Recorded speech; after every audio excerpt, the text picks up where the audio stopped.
আমার এখানে অষ্টম শ্রেণীর কিছু শিক্ষার্থী আছে। আমরা ওদের কাছ থেকে জানার চেষ্টা করব ওদের কার কোন সাবজেক্টটা খুবই ফেভারিট। রাইট, আজকে আর কেনর উত্তর জানবো না। সর্বপ্রথম আমরা লাকি বয় থেকে জানবো। হ্যাঁ, তোমার সব থেকে ফেভারিট সাবজেক্ট কি ভাই? বাংলা প্রথম। বাংলা প্রথম, ভেরি গুড। ভাই তোমার? English first. English first. তোমার? তথ্য ও যোগাযোগ প্রযুক্তি। তথ্য যোগাযোগ প্রযুক্তি। আচ্ছা, তোমার? আমার হ্যাঁ, আমার বিজিএস আর বাংলা সেকেন্ড পেপার। বিজিএস আর বাংলা সেকেন্ড পেপার। তোমার? সায়েন্স এবং ম্যাথ। সায়েন্স এবং ম্যাথ। তোমার? বাংলা প্রথম দ্বিতীয়। তোমার? English first paper. English first paper. ওই যে লাস্টের দিকে কর্নারে তোমার? বিজ্ঞান। বিজ্ঞান। তোমার? English first. English first. তোমার? English first. English first. তোমার?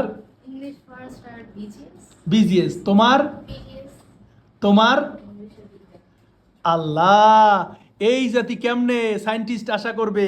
কেউই তো ম্যাথ পছন্দ করে না। হ্যাঁ, দাঁড়াও, নেক্সট ক্লাসে আমি তোমাদের কাছ থেকে জানবো যে তোমরা কেন ম্যাথ পছন্দ করো না। ঠিক আছে? সো এইটা জেনে আমরা বুঝতে পারবো যে আলটিমেটলি বর্তমানে আমাদের শিক্ষার্থীরা ম্যাথ কেন এত বেশি অপছন্দ করে।